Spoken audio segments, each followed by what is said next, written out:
கிளம்பும்போது இருட்டில் தான் கிளம்புமே. ஸோ அந்த மாதிரி இருக்குது. இப்போ முப்பூசை பண்ணலன்றதுனால கொஞ்சம் சீக்கிரமாக அந்த மாதிரி இருக்குல்ல. ஆமாம் ஆமாம். சரி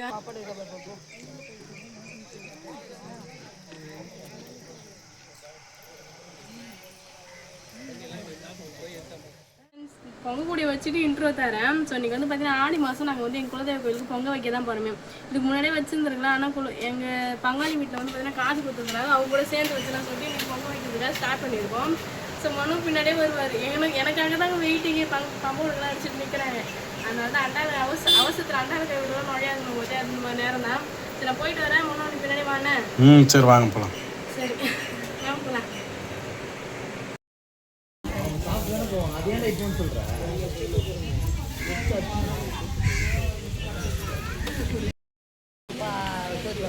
பொங்கல் பொங்கிருச்சா? சக்கரை பொங்கலா வெண் பொங்கலா? இது வந்து பக்கத்து விட்டாயா, அதனால வெண் பொங்கல்.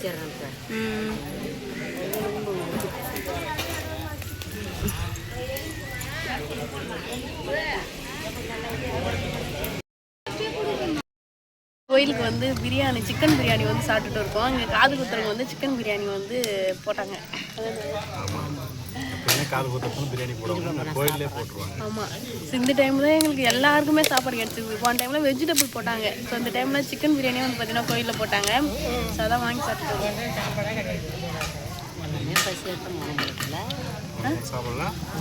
இல்லை போன முறை சாப்பிடல. போன முறை வந்து வெஜ்ஜி போட்டாங்கன்னு நினைக்கிறேன். நானே ஏதோ சொல்கிறேன் போல, அப்படிலாம் இல்லை போல. சரி இன்றைக்கி தான் ஃப்ரெண்ட்ஸ் நான் வந்து சிக்கன் பிரியாணி வாங்கி சாப்பிட்றேன். இந்த கோயிலுக்கு வந்து இன்றைக்கி தான் ஃபர்ஸ்ட் டைம் இது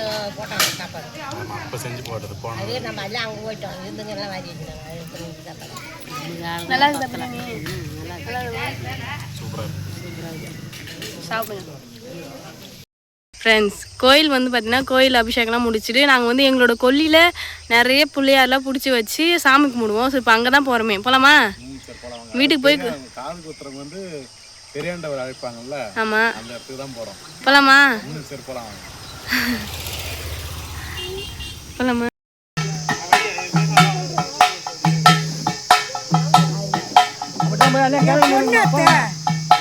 என் பொண்ணு சரி இருக்கட்டும் ஐயா.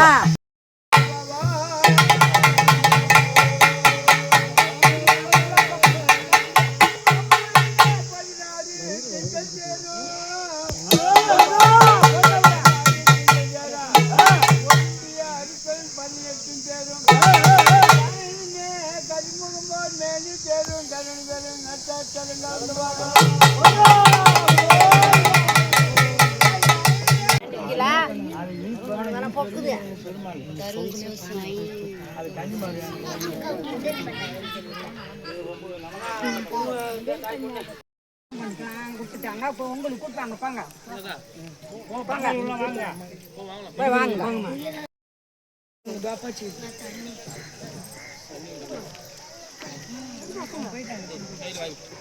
பாப்பாடு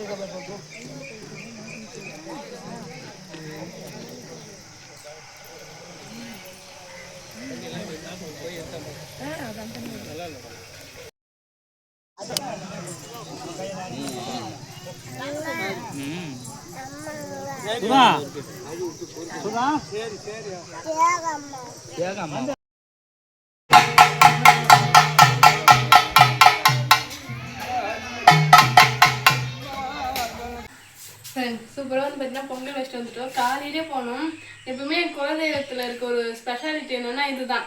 நாங்கள் எவ்வளோ காலையில் போனாலும் வீட்டுக்கு வரதுக்கு வந்து பார்த்தீங்கன்னா நைட் ஆகிடும். எப்படி இருந்தாலும் கரெக்டாக ஈவினிங் 6 மணிக்கு மேலே ஆகிடும். 6-7 மணி ஆகிடும். ஆனால் இதுவே கொஞ்சம் சீக்கிரம் தான். முப்பூசைலாம் பண்ணாங்கன்னா இந்த ஆடு கோழிலாம் கொடுப்பாங்கல்ல, பூசைகள்லாம் பண்ணாங்கன்னா இன்னும் நைட் ஆகிடும். இருட்டில் வரும். நாங்கள் அங்கேயே கோயில் ஓடி கிளம்பும்போது இருட்டில் தான் கிளம்புமே. ஸோ அந்த மாதிரி இருக்குது. இப்போ முப்பூசை பண்ணலன்றதுனால கொஞ்சம் சீக்கிரமாக அந்த மாதிரி இருக்குல்ல. ஆமாம் ஆமாம். சரி வாங்க படைக்கலாம். வீட்டில் படைக்கணும். இப்போ பொங்கல் கூட இறக்கி வச்சுட்டு படைக்கலாம்.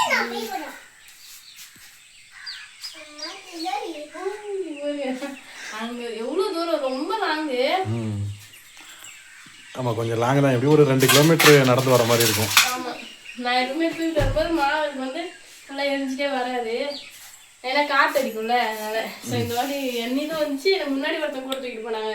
அவங்களும் பங்காளி வீடு தான் சொல்லுவாங்க. ஸோ அவங்களுக்கும் வந்து பார்த்தீங்கன்னா நல்லா திக்கு திக்குன்னு இருந்துச்சு. மேலே இருந்தாலும் 2 மணி நேரத்தை இருந்துச்சு, ஃபுல்லாக இருந்துச்சு போல அவங்களுக்கு. நல்லா இருக்கு. படிக்கலாமா? சரி படிக்கலாம். படிச்சுட்டு பொங்கல் வச்சு சாம்பார் ஊற்றி சாப்பிட்றோம். ஓகே சரி ஓகே.